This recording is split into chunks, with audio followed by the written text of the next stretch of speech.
avertie de craindre par-dessus tout. Pour beaucoup de femmes allemandes faites prisonnières par les forces américaines à la fin de 1944 et au début de 1945, le premier choc ne fut pas la capture elle-même, ce fut le silence qui suivit. Pas de coups, pas de cris, pas de vengeance immédiate, seulement des ordres criés en anglais, la confusion, puis le mouvement. Un long mouvement épuisant, loin du front. Elle furent d'abord conduite vers des zones de rassemblement temporaires. Ce n'était pas des camps au sens où la plupart des gens l'imaginent. Il s'agissait d'enclos improvisés, fermes abandonnées, cours d'école, usines aux fenêtres brisées, champs ouverts entourés de barbelés. En France et en Belgique, les unités de gouvernement militaire de l'armée américaine et les équipes de traitement des prisonniers travaillaient sous une pression immense. Des dizaines de milliers de prisonniers arrivaient chaque jour. La nourriture manquait, les abris étaient pires encore. L'hiver était arrivé tôt et le sol était dur et détrempé. Les femmes furent rapidement séparées des prisonniers masculins, souvent en quelques heures. Ce n'était pas tant une décision morale qu'une décision logistique. Les règlements de l'armée américaine exigèrent la séparation lorsque c'était possible, et les commandants étaient parfaitement conscients des problèmes de discipline que des camps mixtes pouvaient provoquer. Les prisonnières allemandes furent donc regroupées entre elles, parfois dans des bâtiments réquisitionnés, parfois sous des tentes de toile, parfois dans de longs baraquements en bois assemblés à la hâte par les unités du génie. C'est dans l'un de ces enclos, selon de nombreux témoignages d'après-guerre et des rapports militaires américains, qu'un incident modeste mais révélateur se produisit. Un incident dont beaucoup de ces femmes se souviendraient plus clairement encore que du moment de leur capture. Les baraquements étaient nus. Sol en bois, bancs en bois, sans rembourrage, sans dossier. Les femmes avaient à marcher ou étaient transportées pendant des heures, parfois des jours. Beaucoup étaient sous-alimentées. Certaines portaient encore des jupes de service légères ou des manteaux mal ajustés, jamais conçus pour le service hivernal. Lorsqu'on leur ordonna enfin de s'asseoir, le soulagement ne dura que quelques minutes. Puis la douleur commença. Les bancs étaient faits de planches rugueuses, non finies, clouées sur des structures simples. Après des jours de déplacement, d'exposition au froid et de déshydratation, s'asseoir n'apportait aucun confort. Cela empirait les choses. La pression sur les hanches et le coccyx était vive. Certaines femmes se tortillaient sans cesse. D'autres se relevaient, préférant rester debout plutôt que d'endurer la douleur. Quelques-unes rirent doucement au début, ce rire qui surgit lorsque l'épuisement fait tomber la gêne. Puis quelqu'un le dit à voix haute, en allemand.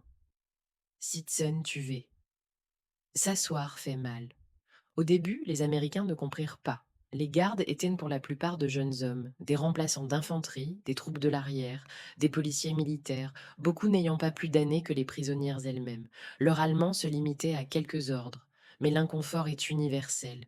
Les mouvements incessants, les grimaces, la façon dont les femmes se levaient, se rasseyaient, puis se relevaient encore.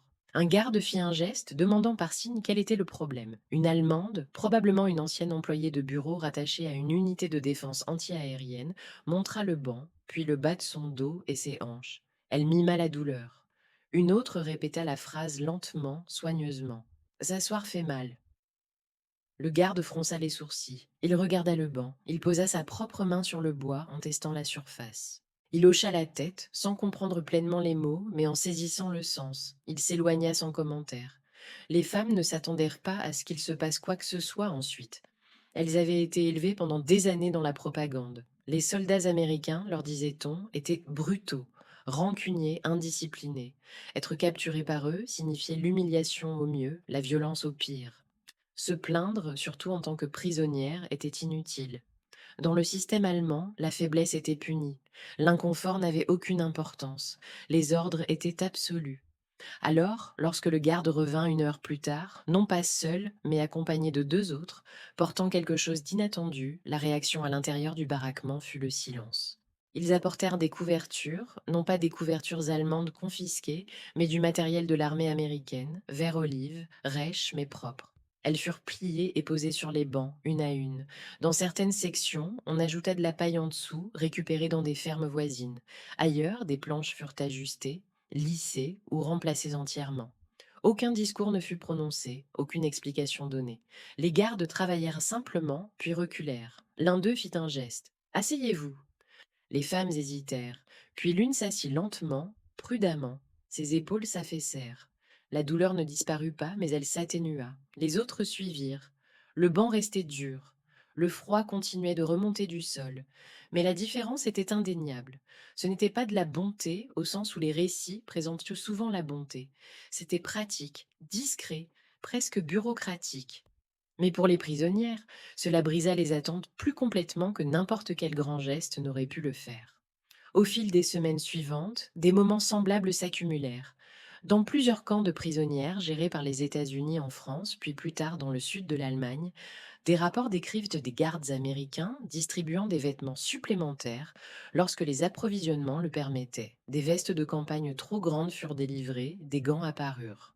Dans un cas consigné par une infirmière de l'armée américaine affectée à un camp de tri près de Reims, des femmes souffrant de fortes douleurs aux pieds furent autorisées à enlever leurs bottes pendant les périodes de repos, chose presque impensable sous la discipline militaire allemande. Les inspections médicales suivèrent les procédures de l'armée américaine et non l'idéologie allemande. Les poux étaient traités méthodiquement, les engelures étaient prises au sérieux. Les besoins menstruels, rarement évoqués dans les documents officiels mais mentionnés dans des mémoires, furent abordés de manière maladroite mais pratique, souvent grâce aux fournitures de la Croix-Rouge ou à des solutions improvisées.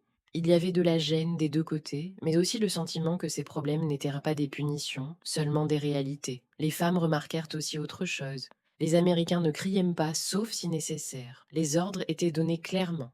La discipline était appliquée, mais elle était cohérente. Quand des règles étaient enfreintes, des conséquences suivaient, mais elles étaient prévisibles. Il n'y avait pas de passage à tabac arbitraire, pas de punition collective pour des fautes individuelles. Pour beaucoup de prisonnières de guerre allemandes, c'était leur premier contact prolongé avec une autorité qui ne reposait pas uniquement sur la peur. Cela ne signifiait pas que la captivité était facile.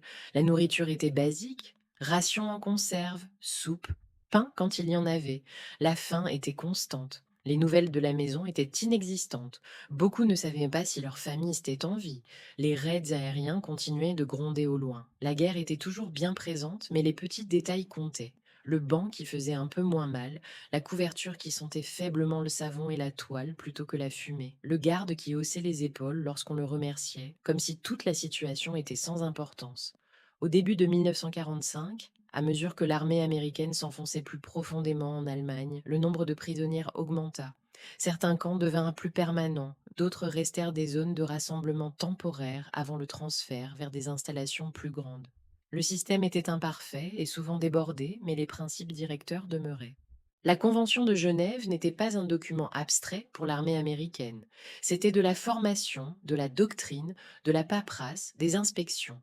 Les officiers étaient tenus responsables de son respect. Les abus étaient enquêtés, pas toujours parfaitement, mais assez souvent pour créer une culture où la cruauté inutile était découragée plutôt que récompensée. Pour les femmes, la prise de conscience vint lentement et de façon inégale. Elles n'étaient pas affamées intentionnellement, elles n'étaient pas humiliées pour le plaisir, elles n'étaient pas invisibles. Des années plus tard, certaines auraient du mal à concilier cette expérience avec ce qu'on leur avait enseigné. Quelques-unes parlèrent de culpabilité. La culpabilité d'avoir été traitées décemment alors que le régime qu'elles avaient servi commettait des atrocités ailleurs. D'autres parlèrent de confusion. Un plus petit nombre parla de gratitude, même si ce mot semblait dangereux dans l'Allemagne d'après-guerre. Mais presque toutes se souvenaient des mêmes types de moments. Le jour où les bancs furent réparés, le jour où les couvertures arrivèrent, la reconnaissance silencieuse que la souffrance n'était pas nécessaire pour prouver la défaite. À l'échelle immense de la Seconde Guerre mondiale, ces détails passent presque inaperçus. Aucune bataille ne fut gagnée grâce à un banc rembourré, aucune campagne ne bascula parce qu'un garde écouta au lieu d'ignorer une plainte. L'histoire s'arrête rarement sur ce genre de choses.